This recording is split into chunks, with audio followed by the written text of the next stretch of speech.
Hey guys, good morning from Mahakal. मेरा नाम है खुश और आप सब देख रहे हैं the wanderer Gemini. First of all जय महाकाल सभी को। आप लोगों ने वीडियो पर क्लिक किया, आप लोगों का बहुत बहुत शुक्रिया। पहले आप लोग अगर महाकाल दर्शन वाली वीडियो आपने नहीं देखी है तो आई बटन में लिंक आ रहा होगा, वो वाली वीडियो भी देख लेना। और यहाँ से मंदिर व्यू आता है डायरेक्ट। 1 मिनट बैक कैमरा करता हूँ। सी दिस, ये अपना महाकालेश्वर मंदिर। और अगर as I said earlier Mahakal दर्शन वाली वीडियो नहीं देखी है, आई बटन में लिंक आ रहा होगा या फिर वीडियोस में जाके आप लोग देख लीजिए। अब हम करेंगे बाकी का महाकाल एक्सप्लोर। अभी शिप्रा नदी में बात लेनी बाकी है। शिप्रा नदी में स्नान करना बाकी है, क्योंकि यार सुबह सुबह पॉसिबल नहीं था कि नदी में स्नान करके ही दर्शन करें, क्योंकि बहुत ठंड थी सुबह एंड दैट गर्म पानी तो यार मस्त था, तो इसलिए होटल में ही बात ली और फिर दर्शन करने चले गए। अब बाकी का उज्जैन एक्सप्लोर करेंगे एंड शिप्रा नदी में बात लेंगे। तो अब चले हम उज्जैन दर्शन को। सबसे पहले हम पहुँचे श्री हरसिद्धि माँ के मंदिर। यह मंदिर एक शक्ति पीठ है। वह यहाँ माँ भगवती सती के ओष्ठ गिरे थे। इन दोनों में ना रात को जोत जली हुई होती है, और ये जैसे ये बाहर को निकले हुए ना, इनके ऊपर जोत रखी हुई होती है। अब ये मेरे को नहीं पता कि जोत कैसे लगाते हैं ऊपर तक, मैं भी चढ़ के लगाते हूँ। ये है अपना ऋण मुक्तेश्वर महादेव मंदिर। यहाँ की मान्यता यह है कि ऋण मुक्तेश्वर महादेव के पूजन से किसी भी प्रकार का ऋण, भार, पितृ ऋण व अन्य ऋण का जल्द निराकरण हो जाता है। उज्जैन के ज्योतिषाचार्य पंडित दयानंद शास्त्री जी ने बताया कि प्रचलित दंत कथानुसार शिप्रा नदी के तट पर स्थित वट वृक्ष के नीचे सत्यवादी राजा हरिश्चंद्र ने कुछ समय तक तप किया था। उन्हें एक गेंडे के भार का इतना सोना ऋषि विश्वामित्र को दान करना था। वह भी जब अपना राजपट पहले ही दान कर चुके थे। इसके बाद विश्वामित्र ने यह दान मांगा था। राजा हरिश्चंद्र के स्त्री बच्चे बिकने के बाद भी यह दान पूर्ण नहीं हो रहा था। यहाँ वट वृक्ष के नीचे ऋण मुक्तेश्वर महादेव स्थित है। राजा ने इसकी पूजा कर वर प्राप्त कर ऋण मुक्त हो गए थे। बाद में इन्हें सुख वैभव और राजपाट मिल गया था। उज्जैन अवंतिका तीर्थ धाम होने से इस मंदिर में दर्शन कर ही मनुष्य ऋण से मुक्त हो जाता है। ये वाला पेड़ भी लिटरली बहुत पुराना है, बहुत पुराना पेड़ है। ये भी पता नहीं कितने ही सालों का पुराना पेड़ है।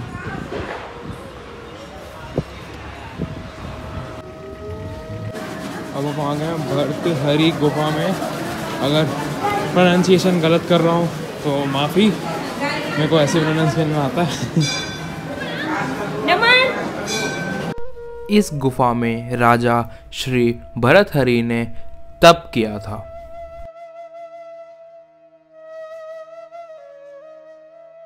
इस गुफा के बारे में किसी को हिस्ट्री जाननी हो तो ये कृपया पॉज करके पढ़ लें। हमें ये मैं डाल रहा हूँ और इसको पॉज करके पढ़ लेना। यहाँ पर 2 गुफाएं हैं। सबसे पहले हम गए गुफा नंबर 1 में। जैसे ही हम इस गुफा में घुसे, उल्टे सीधे हाथ पर हमें दिखे महायोगी सत्येंद्र नाथ।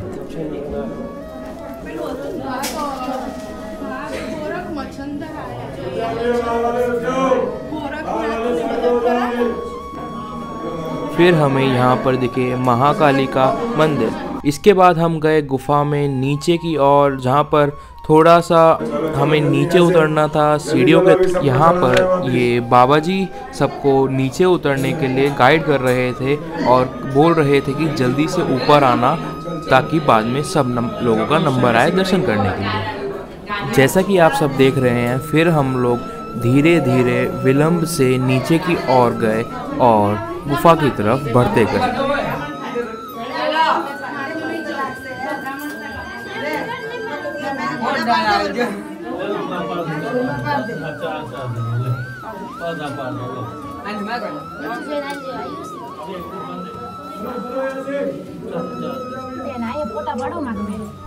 जैसे ही हम नीचे गए हमें एक वरांडा मिला और इस वरांडे में भिन्न भिन्न प्रकार के मंदिर थे। एक साइड एक बाबा जी बैठे थे। फिर हम यहाँ से आगे बढ़े तो एक मंदिर आया।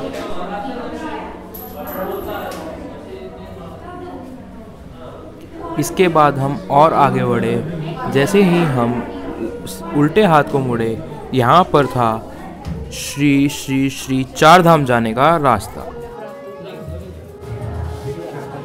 यहाँ के दर्शन करने से चारों धाम के पुण्य प्राप्त होता है। कर लो दर्शन।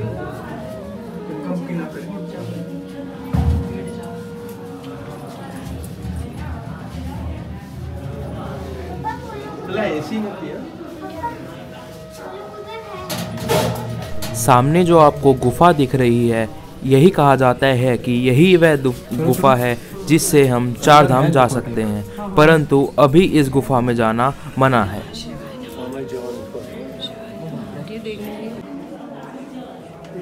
अब चलते हैं बाहर वापस। इसके बाद हम गए गुफा नंबर 2 में और यह गुफा नंबर 1 से भी छोटी है।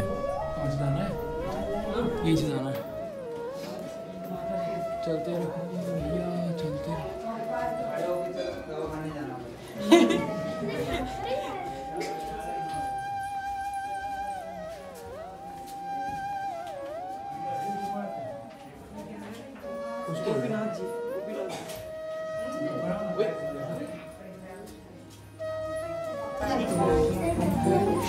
मतलब ना बहुत बचा बचा के चलना पड़ रहा है।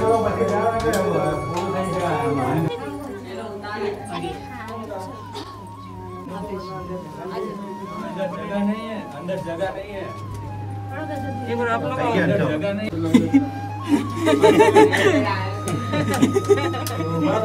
रुक जाओ। क्या हुआ? इतने मोटे भी नहीं हो जितने आप कह रहे हो। चलो चलो चलो चलो चलो। जय महादेव।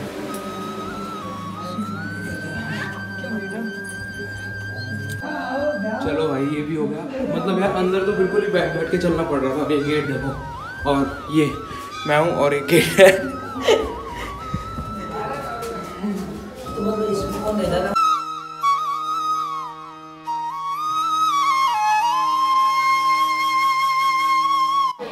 चलो अब ये गुफा के दर्शन तो हो गए। अब चलते हैं नेक्स्ट लोकेशन पे।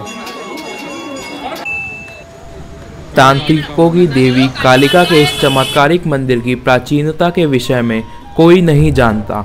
फिर भी माना जाता है कि इसकी स्थापना महाभारत में हुई थी, लेकिन मूर्ति सतयुग के काल की है। बाद में इस मंदिर का जीर्णोद्धार सम्राट हर्षवर्धन द्वारा किए जाने का उल्लेख मिलता है। काल भैरव मंदिर में आपका स्वागत है। बहुत ही ज्यादा भीड़ है, बहुत ही ज्यादा भीड़ है। दूर क्षिप्रा नदी के तट पर बसा काल भैरव मंदिर 6000 साल पुराना बताया जाता है। इसे एक वाम मार्गी तांत्रिक मंदिर कहा जाता है। वाम मार्ग के मंदिरों की ये विशेषता होती है कि यहाँ मंदिरों में मदिरा, मांस, बलि, मुद्रा जैसे प्रसाद चढ़ाए जाते हैं। मंदिर का जीर्णोद्धार परमार वंश के राजाओं ने करवाया था।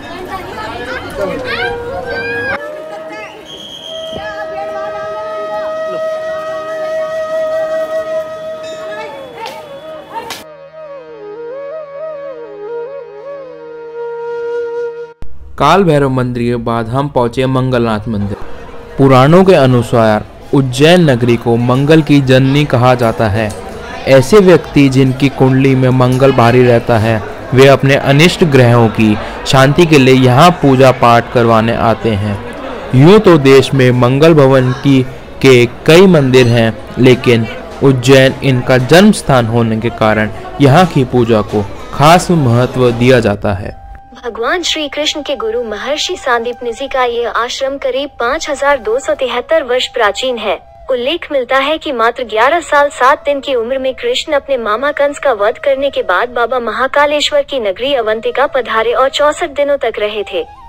इन 64 दिनों में उन्होंने 64 विद्या और 16 कलाओं का ज्ञान प्राप्त किया था। ये है भगवान श्री कृष्ण के द्वारा प्रकट किया हुआ गोमती कुंड। तो बस यही था उज्जैन दर्शन वीडियो में। सब कुछ तो मैं शूट नहीं कर सकता था, जितना मैं शूट कर पाया उतना मैंने शूट किया। और अगर किसी भी वजह से ये वीडियो पसंद आया हो तो please like share comment and for much need support please subscribe to the channel. Bye.